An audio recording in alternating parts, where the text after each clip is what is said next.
Bucks start so slow and then get great? The answer is simple. Do not miss it. We will decide everything in this hour. And then Carson Wentz really isn't going to like the first words that will be said about him on this program today. You will hear them in this hour as we get up with you starting right now. What a weekend this was if you are a football fan. Greeny and Rex are here and the regular Monday crew is all together. Dan Orlovsky is ready to go. Ryan Clark is fired up and ready to go. We will get you to the College Football Playoff Committee and the decisions that they made, but we begin with the game of the night. Super Bowl preview could be first ever meeting between Patrick Mahomes and Drew Brees. We all know about the injuries Brees is coming back from, and Dan, early on, he was struggling. Yeah, you just see a little hesitancy here, and that waiting for that receiver to beat man coverage. That ball floats, and it's an early turnover for this Saints offense. Chiefs would turn it into a touchdown, 7-0 Kansas City, and then they add to that Travis Kelce from 1 yard out. I love the tempo. They got out of the huddle quickly, quick snap, just kick it to Kelce.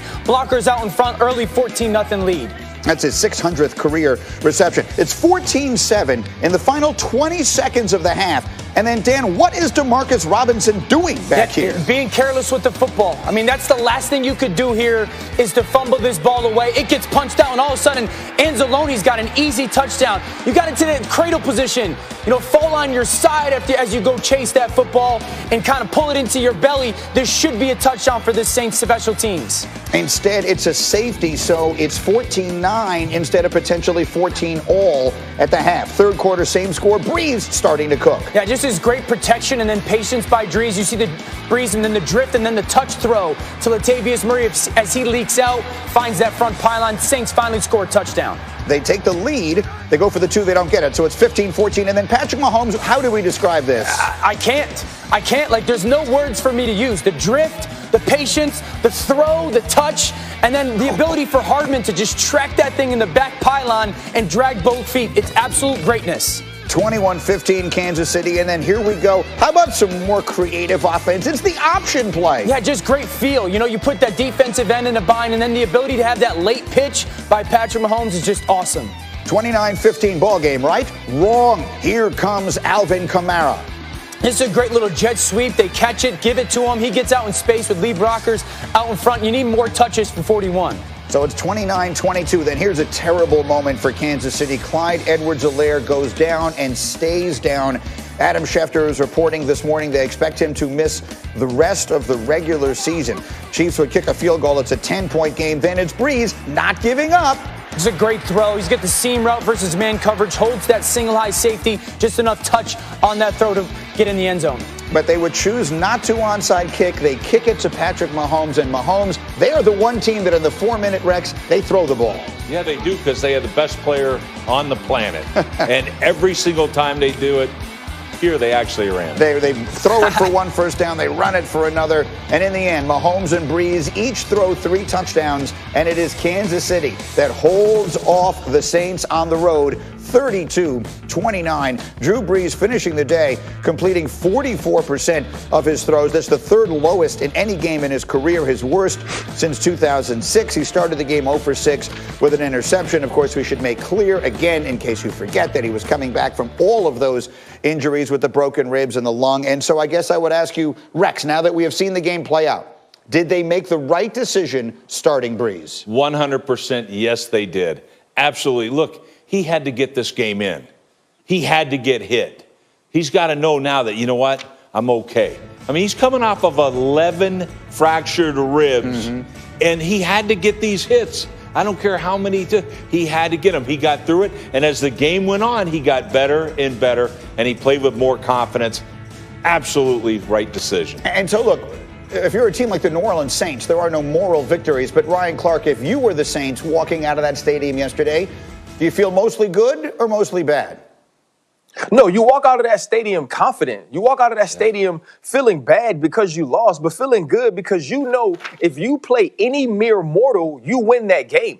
You look at Trey Hendrickson, Gardner Johnson, Marcus Williams. These guys played out of their mind defensively for the New Orleans Saints yesterday. It was just that you were playing against Patrick Mahomes, and listening to you and Dan and watching the highlights of seeing Patrick Mahomes drift to his left, throw the ball to the back pylon, and Mecole Hardman drag both feet.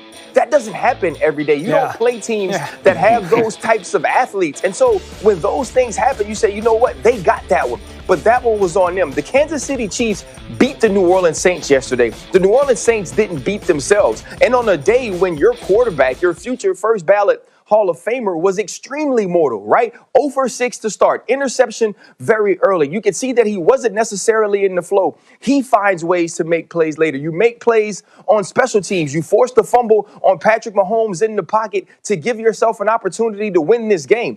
The New Orleans Saints understand that they're one of the best teams in the NFL. They got their quarterback the first game, and it wasn't the first game against any old team. It was your first game against the Kansas City Chiefs, the reigning Super Bowl champs, the team that's favored to win it again this year with a quarterback that's playing out of his mind. If you're the New Orleans Saints, you say you line them up and we will knock them down in the NFC because we are that good. And you feel that way this Monday morning after a loss. You look like you agree, Dan. The Saints should feel great, but this isn't the story of the game. This is Patrick Mahomes. Right. Patrick Mahomes will not allow this football team to lose a meaningful game this season. Do not take watching greatness for granted. I mean, yesterday was the perfect setup for failure. Playing on the road against the number one defense in the NFL, a great defensive line pass rush, 3 starting offensive linemen out. Still wasn't enough. I mean, they hit Patrick Mahomes on half of his pass attempts, right? Everyone always says the way to stop Patrick Mahomes, hit him.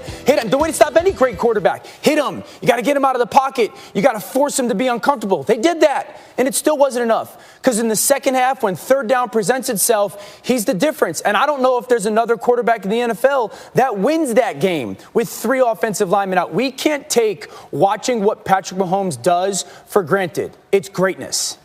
So I'm going to check on Ryan and make sure that he's okay. Meanwhile, Rex, I'll come back to you quickly because the Saints score that touchdown. They get it within 3, just outside the 2-minute warning, and then they kick off, and they never get the ball back. And if you're the coach in that situation, do you try the onside kick? No, absolutely not. I mean, you blast it through the end zone. That's your best shot.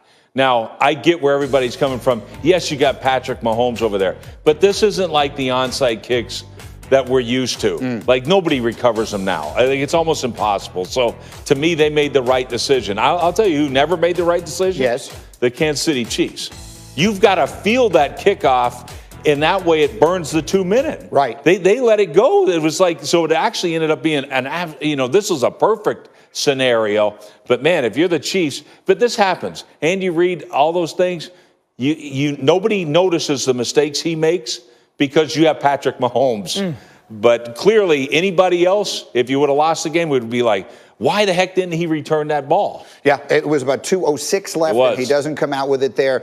And so that it is. Dan, final thought as we go on to the Buccaneers here in just a moment. Final thought on this, the Chiefs, you said that no one's going to beat them in a meaningful game this year. Either conference, there's just no stopping Patrick Mahomes? No, I think that it's one of those situations where he will not allow it. Like he will will his football team to that victory. And it's specifically because when they need him to play his absolute best football, like this plays a perfect example, Greeny. The defense wins this rep. Like, this is a great call, and it's great execution. You force a righty quarterback to his left. He's got to drift, hold the football, and he has basically a 3-foot by 3-foot square to throw that ball. It has to be perfect, and he does.